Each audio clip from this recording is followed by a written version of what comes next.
الحمد لله الذي خلق الإنسان وعلمه البيان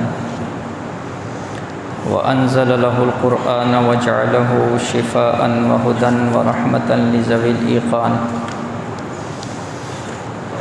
ونشهد أن لا إله إلا الله وحده لا شريك له ونشهد أن سيدنا ومولانا محمدا عبده ورسوله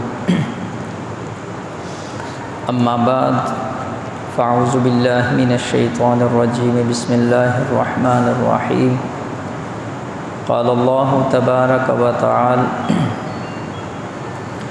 وآتاكم من كل ما سألتموه وإن تعدوا نعمة الله لا تحصوها إن الإنسان لظلوم كفار وقال النبي صلى الله عليه وآله وسلم من أصبح منكم آمنا في سربه معافا في جسده عنده قوت يومه فكأنما حيزت له الدنيا أو كما قال عليه الصلاة والسلام إن الله وملائكته يصلون على النبي يا أيها الذين آمنوا صلوا عليه وسلموا تسليما اللهم صل على محمد في أول كلامنا اللهم صل على محمد في أوسط كلامنا اللهم صل على محمد في آخر كلامنا میرے دوستو بھائیو عزیزو، آپ حضرات کے سامنے سورہ ابراہیم پارہ نمبر 13 اس کی آیت نمبر 34 تلاوت کی ہے، اور ترمذی شریف کتاب سے حضور صلی اللہ علیہ وآلہ وسلم کا ایک ارشاد آپ کے سامنے نقل کیا ہے۔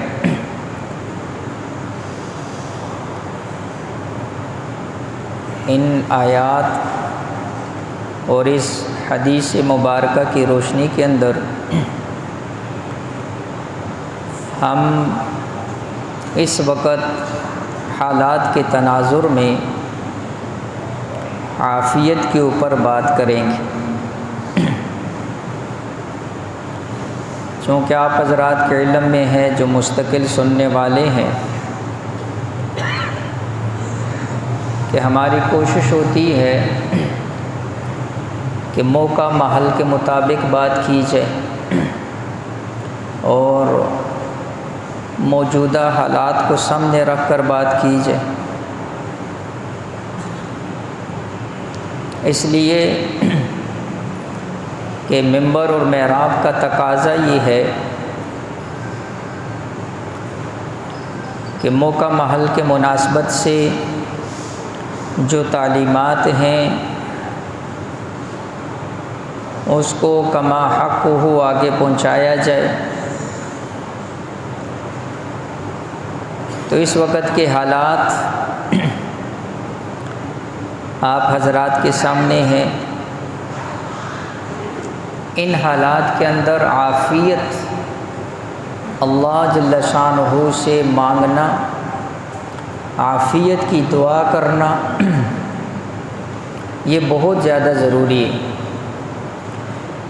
اللہ کے نبی صلی اللہ علیہ وآلہ وسلم کی تعلیمات اس حوالے سے بہت واضح ہیں۔ حضور صلی اللہ علیہ وآلہ وسلم نے باقاعدہ دعائیں سکھلائی ہیں، اور اللہ کے نبی صلی اللہ علیہ وآلہ وسلم خود بھی صبح شام ان دعاؤں کا اہتمام فرماتے تھے۔ آج جب ہم پریشان ہوتے ہیں، حالات آتے ہیں، تنگی پریشانی آتی ہے، تو ہم کبھی دائیں کبھی بائیں، کبھی ہماری نظر کس کی طرف کبھی کس کی طرف، جب بھی پریشانی آتی ہے نظریں مخلوق کی طرف اٹھتی ہیں۔ مخلوق خود محتاج، جو خود محتاج ہے، جو خود عاجز ہے، وہ کسی اور کی محتاجگی کو نہیں دور کر سکتا۔ جو خود عاجز ہے، جو خود کسی اور سے مانگتا ہے، وہ کسی اور کی تکلیف پریشانی کو نہیں دور کر سکتا۔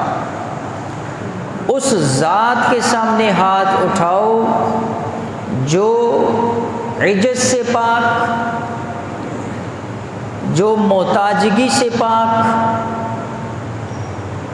جس کو نہ وزیر کی ضرورت، نہ مشیر کی ضرورت، نہ بیوی بچوں کی ضرورت، جو صمد ہے، جو قادر ہے، جس کو ہر چیز کا جس کے پاس اختیار ہے، جو مانگنے پر خوش ہوتا ہے اور اس سے جتنا مانگا جائے اتنا زیادہ اس بندے سے راضی ہوتا ہے، نہ مانگنے والوں سے ناراض ہوتا ہے۔ تو میں نے عرض کیا عافیت کے حوالے سے چند باتیں عرض کرنی ہیں، اور اس کی وجہ اس لیے کہ ہر طرف ایک بے چینی ہے، بے سکونی ہے، پریشانی ہے۔ آپ کسی بھی مجلس کے اندر کسی بندے کے پاس بیٹھ جاؤ، چھوٹا ہے، بڑا ہے، مرد ہے، عورت ہے، ہر ایک اپنی ایک کہانی ہے، ہر ایک کی اپنی ایک پریشانی ہے، ہر ایک اپنی ایک بے چینی کا تذکرہ کرے گا، بے سکونی کا تذکرہ کرے گا۔ تو ان حالات اور ان پریشانیوں کے اندر میں نے عرض کیا سب سے پہلے عافیت کا مفہوم سمجھنا ہے۔ ہم دعا تو مانگیں کہ اے اللہ ہمیں عافیت دے، سب سے پہلے یہ سمجھو کہ عافیت کہتے کس کو ہیں۔ عافیت علماء نے لکھا انسان کی دنیاوی زندگی صحت اور سکون کے اندر گزرے، اس کو عافیت کہتے ہیں۔ انسان کی زندگی دنیاوی صحت اور سکون کے اندر گزرے، اس کو عافیت کہا جاتا ہے۔ اور اگلی بات ذہن کے اندر رکھو کہ یہ جو عافیت ہے یہ انسان کے بس کے اندر نہیں ہے۔ کوئی بندہ یہ کہے میں خود اپنے لیے عافیت لا سکتا ہوں، یا میں ایسے وسائل اور اسباب اختیار کر سکتا ہوں کہ جس سے مجھے عافیت حاصل ہو جائے، تو علماء نے لکھا کہ عافیت انسان کے بس کے اندر نہیں ہے۔ جس طرح زندگی دینا اللہ کے حکم سے ہے، جس طرح رزق اللہ کے حکم سے ہے، اسی طرح عافیت بھی اللہ کی توفیق سے ملتی ہے، عافیت اللہ کے دینے سے ملتی ہے، عافیت اللہ سے مانگنے سے ملتی ہے۔ اس کے اسباب بھی میں آگے ذکر کروں گا۔ اس لیے امام غزالی رحمۃ اللہ علیہ انہوں نے اپنی کتاب کے اندر لکھا کہ ایک دانا عقل مند آدمی، اس سے کسی نے پوچھا کہ نعمت کس کو کہتے ہیں، نعمت کس کو کہا جاتا ہے؟ تو انہوں نے کہا الغنا، غنی ہونا۔ فإني رأيت الفقير لا عيش له۔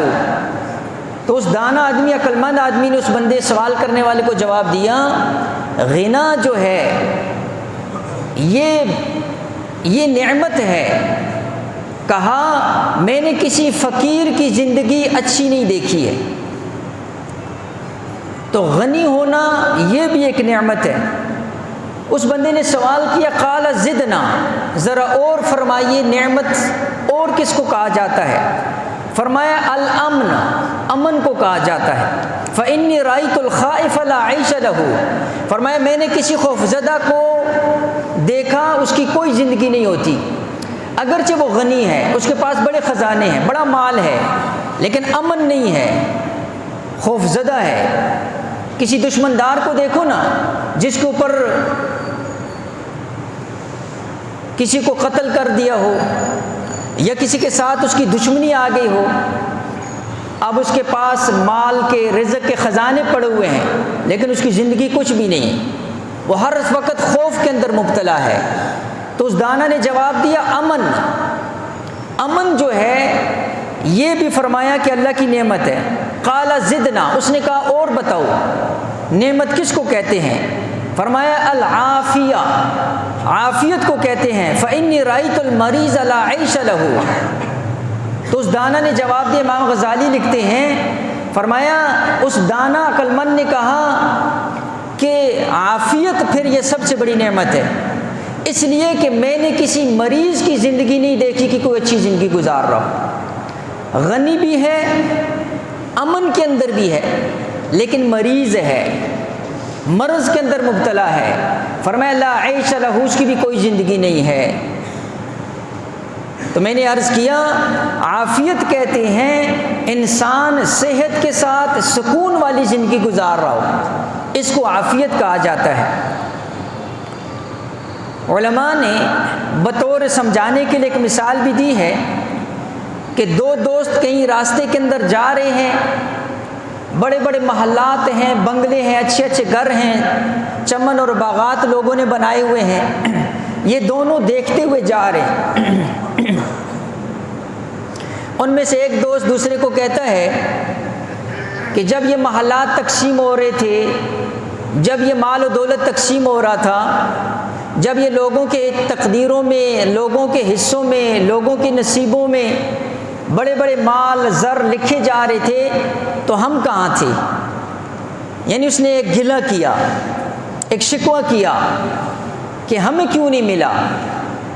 تو دوسرا دوست عقل مند تھا، اس نے اس کا ہاتھ پکڑا، وہاں سے اس کو ہسپتال کے اندر لے گیا، ہسپتال کے مختلف وارڈ دکھائے، وہاں مریضوں کی حالت دکھائی، کوئی درد سے کرا رہا ہے، کوئی کس مرض کے اندر مبتلا ہے، کوئی کس بیماری کے اندر مبتلا ہے، کوئی کس پریشانی کے اندر مبتلا ہے، اور ان کے عزیز اقارب رشتہ دار، ایک مریض کے لیے پورا خاندان بھی مریض بنا ہوا ہے، ایک مریض کی دیکھ بھال کے لیے سارا خاندان بھی پریشان بیٹھا ہوا ہے۔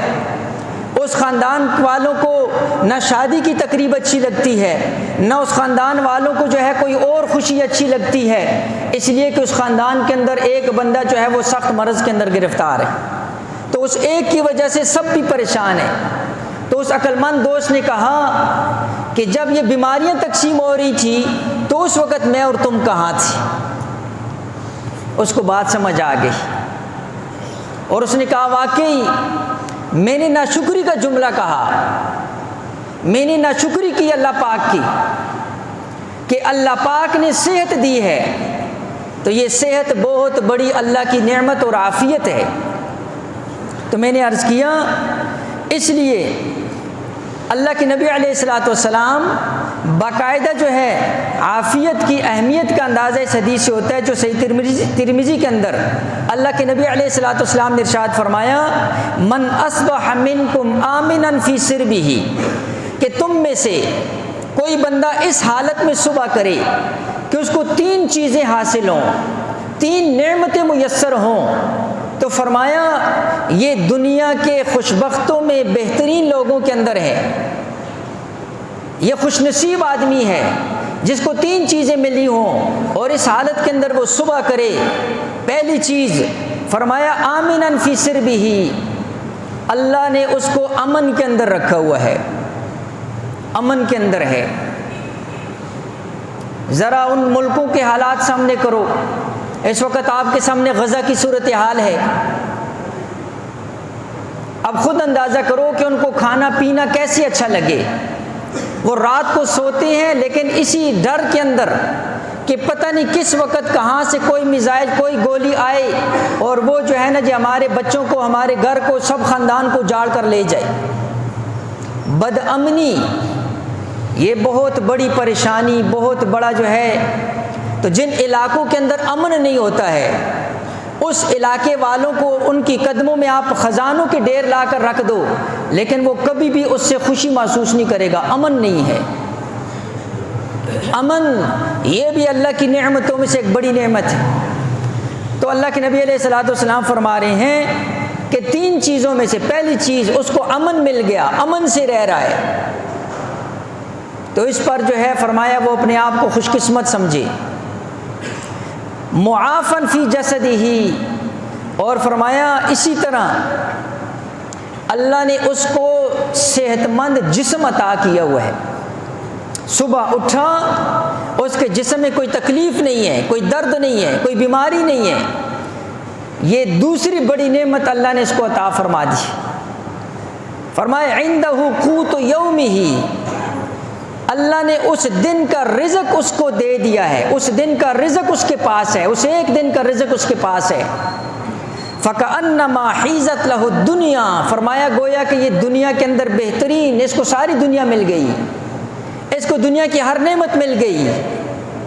صبح اٹھا امن کی حالت کے اندر، صحت کی حالت کے اندر، روزی کی پریشانی اس کو نہیں ہے، تو فرمایا اس کو دنیا کی ہر نعمت مل گئی۔ اس لیے عرض یہ کرنا ہے، یہ تینوں نعمتیں میں سے اکثر نعمتیں اکثر لوگوں کو میسر ہیں، لیکن پھر بھی شکر کے کلمات نہیں ہیں۔ اس کی وجہ یہ ہے کہ یہ نعمت کسی اور چیز کو سمجھتے ہیں، ان کی نظر میں نعمت کا ہونا کوئی اور چیز ہے، اس لیے یہ بار بار ہاتھ اٹھا کر اللہ سے مانگتے ہیں۔ علماء نے بڑی عجیب بات لکھی ہے، انسان جو ہے نا یہ جلد باز ہے، اور انسان جو یہ حریص پیدا ہوا ہے، اور انسان کو اللہ نے بہت تھوڑے محدود علم کے ساتھ پیدا کیا ہے۔ بعض اوقات یہ اللہ سے ایسی چیز کا سوال کر رہا ہوتا ہے جو اس کی اپنی ذات کے لیے نقصان دہ ہوتی ہے، اس کے خاندان والوں کے لیے نقصان کے باعث بنتی ہے۔ بعض اوقات ایسی چیز کا سوال کر رہا ہوتا ہے کہ وہ پورے عالم کے لیے جو ہے نا جی نقصان کا باعث ہوتی ہے، تو اللہ پاک اس کی حفاظت کے لیے وہ چیز اس کو نہیں عطا کرتا ہے۔ یہ اپنے محدود علم کی بنا پر شکوہ شکایت شروع کر دیتا ہے، اور پھر کہتا ہے جی نعوذ باللہ اللہ تو میری سنتا ہی نہیں ہے، اللہ تو میری دعائیں نہیں قبول کرتا ہے، فلاں کے پاس جاؤ اس سے کہو اس سے کہو اس کی دعا اللہ قبول کرتا ہے۔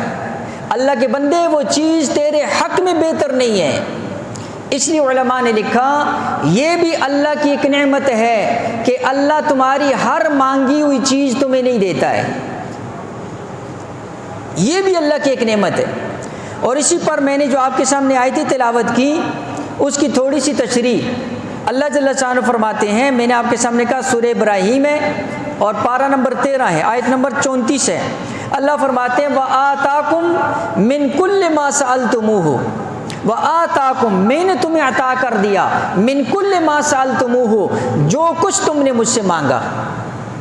علماء نے لکھا یہاں پر من تبعیضیہ ہے، من تبعیضیہ کا مطلب یہ ہوتا ہے یعنی اللہ پاک نے جو تمہاری مانگی ہوئی چیزیں ہیں ان میں سے بعض تمہیں عطا کر دی ہیں، اس لیے کہ اگر اللہ سب عطا کر دیتا ہو سکتا ہے وہ تمہارے لیے نقصان کا باعث بن جائے، لیکن اللہ نے تمہیں عطا کی ہیں۔ کتنی نعمتیں ایسی ہیں جو اللہ نے بن مانگے عطا کی۔ آسمان کے لیے ہم نے دعا نہیں کی ہے، زمین کے لیے ہم نے دعا نہیں کی ہے، ہوا فضا یہ ساری کی ساری چیزیں اللہ نے بن مانگے عطا کی۔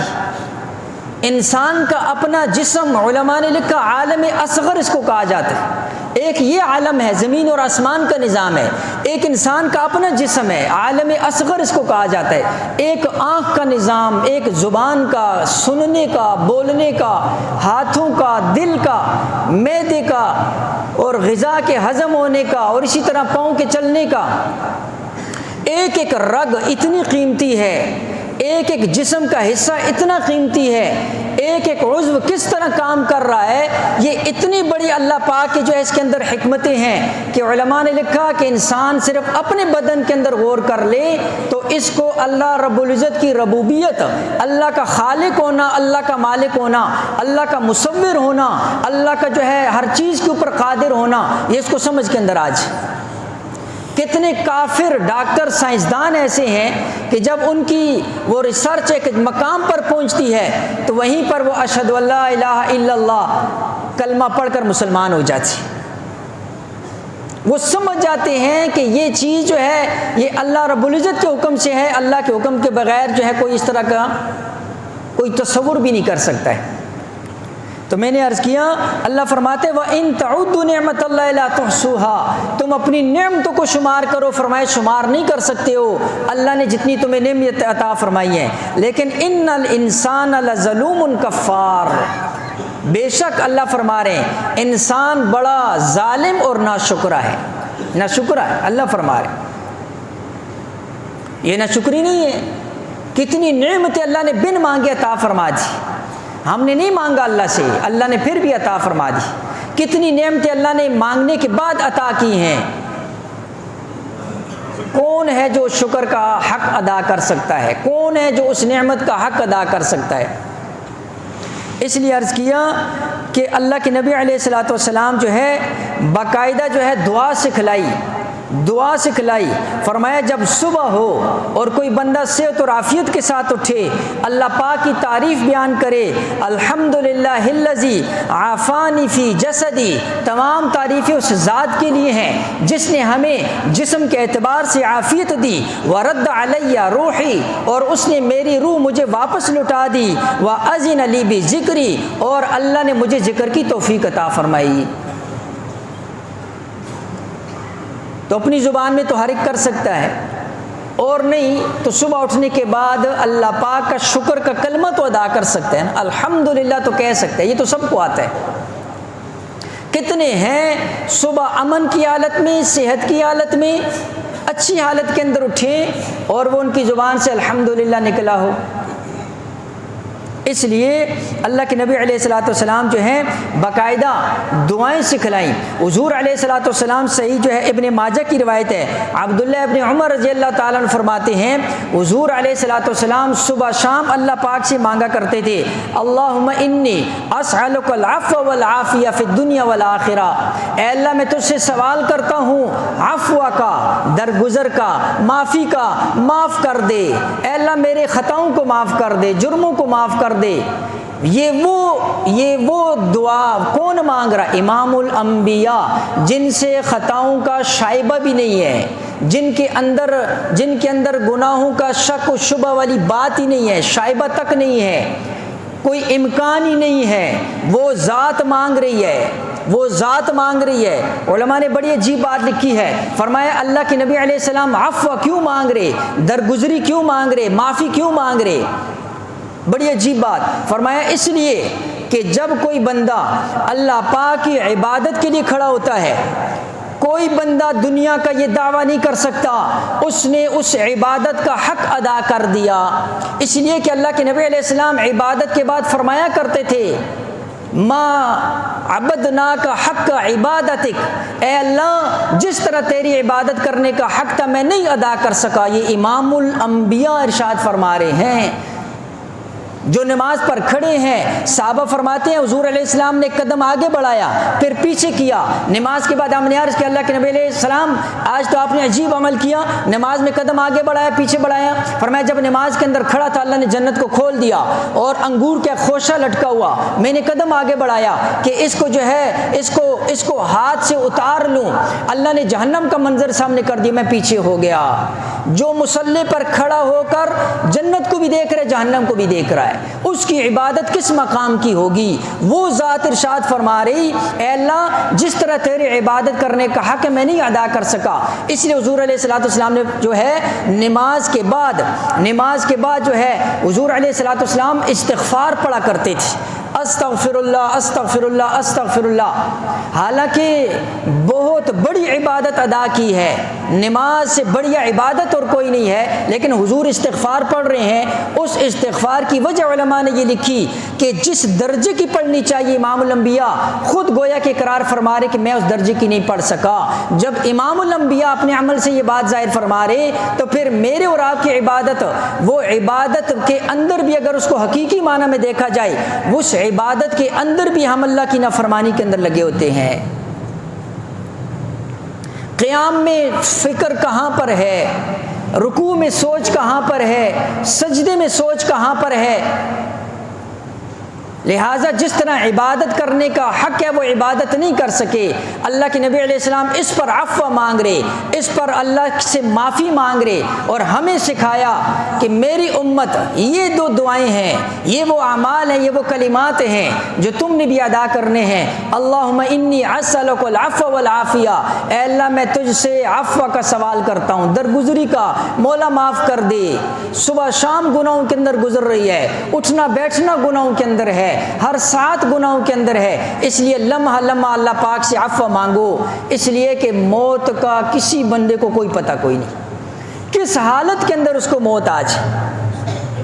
والعافیہ، اور اللہ کے نبی علیہ السلام نے، میں نے جو اس طرح عرض کیا، حضور علیہ السلام عافیت کی دعا مانگا کرتے تھے، اور اللہ کے نبی علیہ السلام دعا مانگ رہے ہیں، فرمایا اللہم انی اسألک العفو والعافیہ فی دینی و دنیایا، دین کے اندر، دنیا کے اندر بھی عافیت۔ دین کی عافیت کیا ہے؟ اللہ پاک فتنوں سے بچائے۔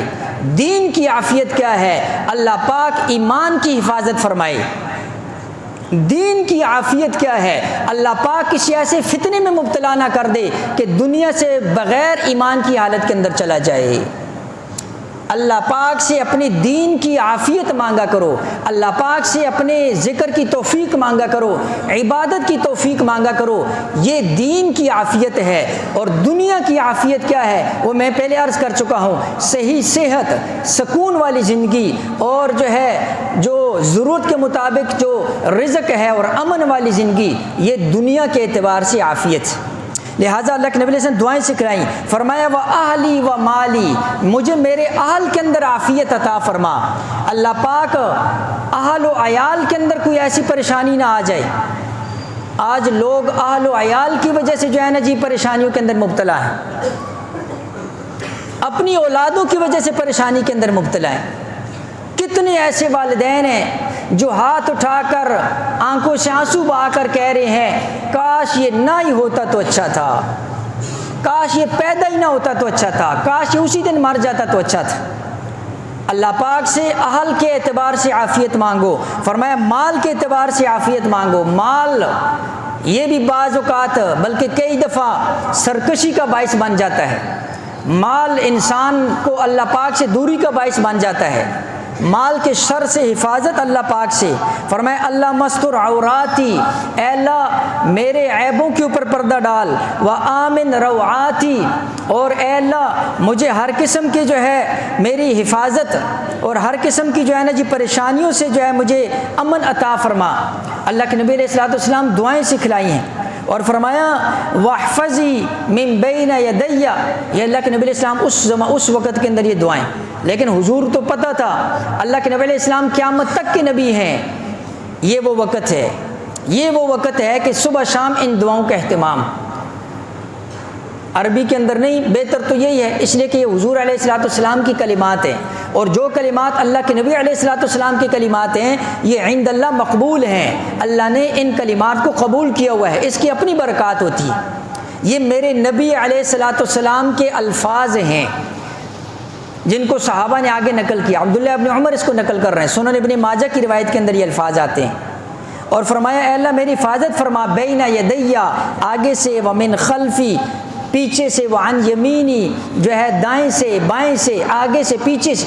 اللہ کے نبی علیہ الصلوۃ والسلام دعاؤں کے کہ اللہ پاک سے جو ہے امن اور اللہ پاک سے عافیت۔ اب چند باتیں اس حوالے سے کہ عافیت کیسے حاصل ہوگی، علماء نے کسی چیز کو بھی نہیں چھوڑا، ہر ایک چیز کو واضح کر کے لکھا۔ فرمایا عافیت کیسے حاصل ہو، سب سے پہلی چیز اللہ کی ذات پر بھروسہ مضبوط کر، اللہ کی ذات پر یقین کو مضبوط رکھو، اور اس کے بعد جو ہے عبادت کے اندر نماز ذکر، یہ عافیت کا ذریعہ ہے، یہ سکون کا ذریعہ ہے۔ اس کے اندر اللہ پاک نے روحانی سکون رکھا ہے، جسمانی سکون رکھا ہے، اس کے اندر اللہ پاک نے دنیاوی مسائل کا حل رکھا ہوا ہے۔ اور میں نے آپ کو کہا عافیت اسی چیز کا نام ہے، صحت کا، امن کا، ذہنی سکون کا۔ تو اللہ پاک کے ذکر کے علاوہ سب سے زیادہ سکون اللہ پاک نے اسی چیز کے اندر رکھا ہوا ہے۔ اور اسی طرح علماء نے لکھا عافیت کے لیے اپنی ذہنی سوچ جو ہے اس کو مثبت انداز کے اندر، جس طرح کہتے ہیں پازیٹیو تھنکنگ، مثبت سوچ، منفی سوچ اپنی دماغوں کے اندر نہیں، ہر ایک کے بارے میں منفی رائے قائم کرنا، ہر ایک کو نیچے دکھانے کی کوشش کرنا، ہر ایک کے بارے میں منفی سوچ رکھنا، ہر ایک کے بارے میں بدگمانی کرنا، یہ جو ہے، یہ جو سوچ ہے، یہ جو بدگمانی والی منفی سوچ ہوتی ہے، یہ انسان کو ذہنی طور پر متاثر کرتی ہے۔ اس کا ذہنی سکون جو ہے نا جی وہ ختم ہو جاتا ہے۔ کسی کو کوئی اچھی چیز مل گئی، کسی رشتہ داروں کے کوئی نعمت حاصل ہو گئی، یہ بیچارہ ادھر ہی جو ہے نا جی اپنے ذہنی اس منفی سوچ کی وجہ سے پریشان ہو رہا ہے، اور اپنا جو سکون ہے اس نے اپنے سکون کو برباد کر دیا۔ لہٰذا یہ عافیت نہیں، یہ اپنی عافیت کو خود خراب کر رہا ہے۔ اس لیے علماء نے لکھا معاشرتی جو تعلقات ہیں یہ بھی یعنی عافیت کے لیے، رشتہ داروں کے ساتھ اچھا تعلق، لوگوں کی مدد کرنا، اس سے اللہ پاک ایک سکون عطا فرماتے ہیں۔ اس سے اللہ پاک جو ہے جی روحانی سکون ملتا ہے، کسی کی مدد کر دینا، کسی پریشان کی پریشانی کو دور کر دینا۔ یہ معاشرتی تعلقات علماء نے لکھا یہ بھی جو ہے نا جی عافیت کا باعث بنتے ہیں۔ اور اسی طرح عافیت کے سبب میں سے امام اوزاعی رحمہ اللہ فرماتے ہیں العافیت عشرۃ اجزاء، عافیت 10 جز ہیں، 10، اور فرمایا 9 اجزاء منہا صمت۔ امام اوزاعی فرماتے ہیں 10 اجزاء میں سے 9 اجزاء جو عافیت کے ہیں وہ بس خاموش ہونا ہے، زبان کو بند رکھنا، ضرورت کے علاوہ زیادہ بات نہ کرنا۔ جو جتنا زیادہ بولتا ہے اتنی زیادہ جو ہے غلطیاں بھی کرتا ہے۔ ضرورت کے وقت میں ضرورت کی بات کرنا یہ عافیت کا سبب ہے، اور جو زیادہ بولتا ہے وہ کئی جگہ پر اپنے آپ کو پریشانی کے اندر مبتلا کر دیتا ہے۔ لہٰذا امام اوزاعی فرماتے ہیں 10 اجزاء میں سے 9 جز جو ہے وہ خاموشی ہے، اور 1 جز جو ہے وہ لوگوں سے الگ رہنا ہے بس، یہ بھی عافیت کا سبب ہے۔ کنارہ کشی لوگوں سے، ایسے نہیں کہ سب کچھ چھوڑ دیا جائے، لیکن بلا وجہ آپ نے دیکھا ہوگا لوگ گھنٹوں گھنٹوں گھروں سے باہر، چوکوں چوراہوں کے اندر، کوئی ہوٹلوں کے اوپر فضول بحث مباحثے کے اندر راتوں کو دیر تک، ایک عام معمول بن چکا ہے۔ حضور علیہ الصلوۃ والسلام فرما رہے جب تیرا گھر سے باہر کوئی کام ہو، مفہوم ایسے ہے وہ کام مکمل کرو، فوراً اپنے گھر کی طرف لوٹو، گھر کی طرف لوٹو۔ گھر میں عافیت ہے، گھر میں امن ہے، باہر بیٹھنے میں نہیں ہے۔ دیر دیر تک یہ جو ہے نمازیں بھی چلی جاتی ہیں، نہ ذکر کی توفیق ملتی ہے، نہ سارا وقت برباد۔ کہیں تو عجیب سے شوق ہے، مناسب بھی نہیں لگتا اب یہاں پر بندہ بیٹھ کر۔ بزرگ لوگ ہوتے، کوئی جو ہے نا جی وہ تاش کے پتے کھیل رہا ہوتا ہے، کوئی لوڈو نکال کر کھیل رہا ہوتا ہے۔ اتنا قیمتی وقت فضول نہیں ہے، کوئی وقت جاؤ گھر جا کر سو جو، بس یہ سونا تمہارا بہتر ہے نہ کہ یہاں پر ان فضولیات کے اندر۔ لہذا فرمایا لوگوں سے الگ تھلگ، اس قسم کی مجالس سے الگ تھلگ، یہ عافیت کا باعث ہے۔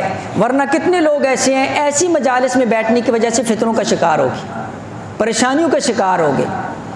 مسئلہ کسی اور کا تھا، بیچ میں یہ آگے آپ کے سامنے ہوگا۔ کتنے ایسے تجربات آپ کی نظر سے گزرے ہوگے۔ کئی دفعہ ایسے ہوتا ہے ایسی مجلس میں لوگ بیٹھے ہوتے ہیں، ادھر سے ایک دشمن آیا، دشمنی اس کے ساتھ ہے، بیچ میں اس کا سر چلا جاتا ہے۔ تو ایسی مجالس ایسی جو ہے، تو اس لیے میں نے عرض کیا خاموشی جو ہے، اللہ کے نبی علیہ السلام بس بات ختم کرتے ہیں، سنن ترمذی کی روایت کے اندر آتا ہے حضور علیہ السلام فرمایا اذا اصبح ابن آدم فإن الأعضاء كلها تكفر اللسان، فرمایا جب صبح ہوتی ہے جسم کے سارے اعضاء زبان کے آگے ہاتھ جوڑتے ہیں اور زبان سے منت کرتے ہیں کہ اگر تو سیدھی چلی تو ہم بھی سیدھے، تو ٹیڑھی چلی تو ہم بھی ٹیڑھے۔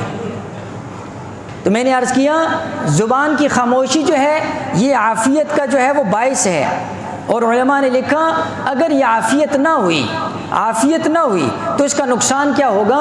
اس کا نقصان آپ کو جسمانی مسائل، ظاہری بات ہے صحت بگڑے گی، ذہنی سکون برباد ہو جائے گا، ذہنی سکون، روحانی مسائل پیدا ہو جائیں گے، اللہ پاک سے دوری کا جو ہے نا جی باعث بن جائے گا۔